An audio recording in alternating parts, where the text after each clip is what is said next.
नमस्कार सर्वांना, मी तुमची होस्ट गार्गी पूजा रवींद्र लिंगायत आणि आपलं स्वागत आहे आमच्या नवीन यूट्यूब चॅनलवर सायबर सुरक्षा ज्ञान. आजचा विषय आहे मुख्यमंत्री लाडकी बहीण योजना अंतर्गत येणाऱ्या महिला आणि मुलींनी कशा प्रकारे सायबर फ्रॉड पासून स्वतःला सुरक्षित ठेवलं पाहिजे याबद्दल मार्गदर्शन करण्यासाठी माझ्यासोबत आहे माझी लाडकी बहीण दुर्वा. नमस्कार, मी गार्गीची लाडकी बहीण दुर्वा, तुमची सायबर सुरक्षा मार्गदर्शक. आज आपण एकत्र सायबर फसवणुकीच्या धोक्यांबद्दल चर्चा करू आणि त्यातून सुरक्षित राहण्याचे उपाय शिकूया. महिला आणि मुलींची ऑनलाईन सुरक्षा खूप महत्त्वाची आहे. यासाठी आपण काय काय करू शकतो? ताई, फोन यासाठी केला होता की तुमच्या मिस्टरांनी ना मला थोडे पैसे दिले होते, मला गरज होती त्यावेळी.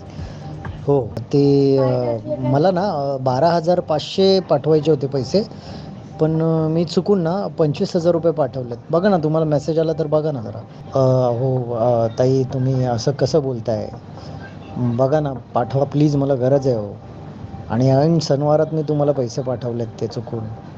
आता मी पाठवताना क्षणाचाही विचार नाही केला आणि आता तुम्ही असं म्हणताय. मग उगाच ते मला मी इथून पैसे पाठवलेत ना, मग मला इथून ऑनलाईन तक्रार करावी लागेल.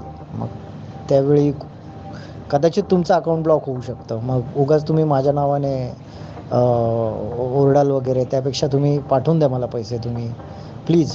या कॉल्समध्ये तुम्हाला धमकी दिली जाऊ शकते, जसे तुमचं अकाउंट ब्लॉक होईल किंवा तुमच्यावर कारवाई होईल.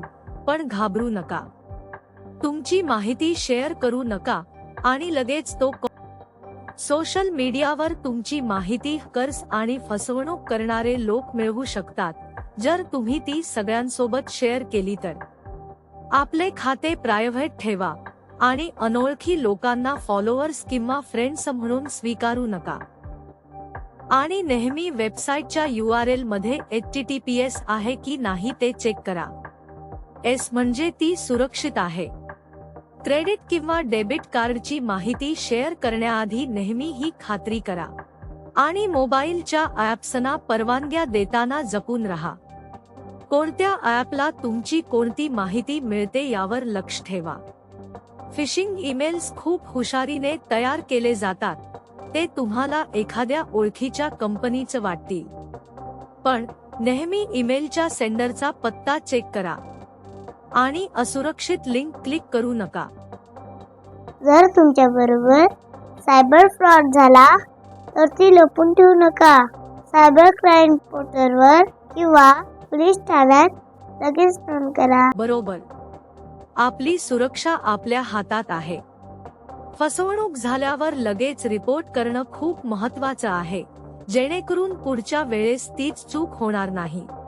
तर सगळ्या लाडक्या बहिणींनो, या टिप्स तुमचं सायबर जीवन सुरक्षित ठेवण्यासाठी खूप उपयुक्त ठरतील. नेहमी सावध राहा आणि फ्रॉड पासून वाचण्यासाठी योग्य ती काळजी घ्या. धन्यवाद. पुन्हा भेटूया आमच्या पुढील एपिसोडमध्ये.